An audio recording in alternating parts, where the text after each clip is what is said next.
শিরোনাম, মিথ্যে সময়ের প্রেম। শহরের ব্যস্ততার মাঝেও কখনো কখনো মানুষ ভীষণ একা হয়ে যায়। ঠিক তেমনই একা ছিল ঈশিতা। বাইরে থেকে হাসি খুশি, বন্ধুদের মাঝে প্রাণবন্ত, কিন্তু ভিতরে ভিতরে একটা শূন্যতা সবসময় তাকে কষ্ট দিত। আর সেই শূন্যতার মাঝেই একদিন তার জীবনে আসে অভ্র। হঠাৎ দেখা, অদ্ভুত শুরু। একটা বিকেলে বাসস্ট্যান্ডে দাঁড়িয়েছিল ঈশিতা। হালকা বৃষ্টি পড়ছিল। হঠাৎ পাশ থেকে কেউ ছাতা ধরল তার মাথার উপর। ভিজে যাবে, একটু দাঁড়াও। ঈশিতা অবাক হয়ে তাকালো। অপরিচিত একটা ছেলে, কিন্তু তার চোখে অদ্ভুত একটা শান্তি। ধন্যবাদ, কিন্তু আপনি? আমি অভ্র, আর তুমি?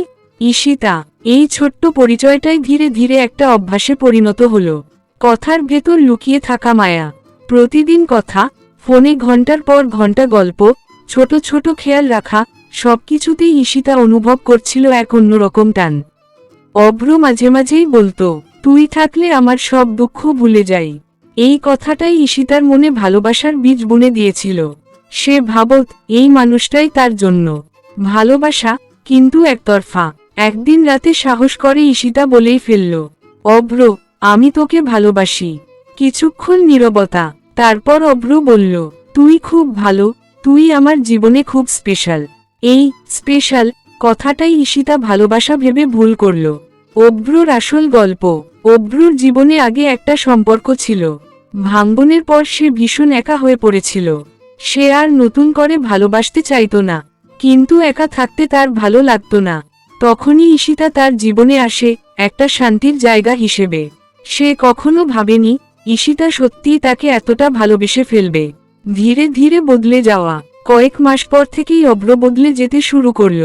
ফোন কমে গেল, মেসেজের রিপ্লাই দেরিতে আসতো, দেখা করার অজুহাত বেড়ে গেল।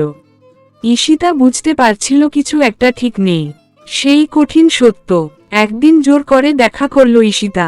নদীর ধারে বসেছিল দুজন। তুই এখন এমন কেন? অভ্র চুপ। আমাকে এড়িয়ে চলছিস কেন? অভ্র ধীরে বলল, আমাদের এটা শেষ করা উচিত। ঈশিতার গলা কেঁপে উঠল। কেন? অভ্র চোখ নামিয়ে বলল, আমি তোকে কোনোদিন ভালোবাসিনি, তুই ছিলি শুধু আমার একাকিত্ব কাটানোর জন্য।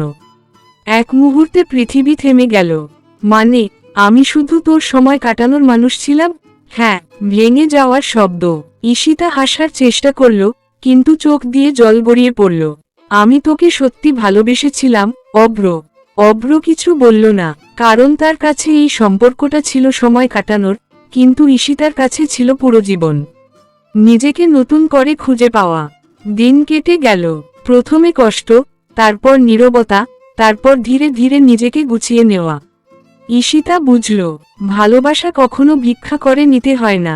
যে মানুষ সত্যি ভালোবাসবে, সে কখনো তোমাকে সময় কাটানোর জন্য ব্যবহার করবে না।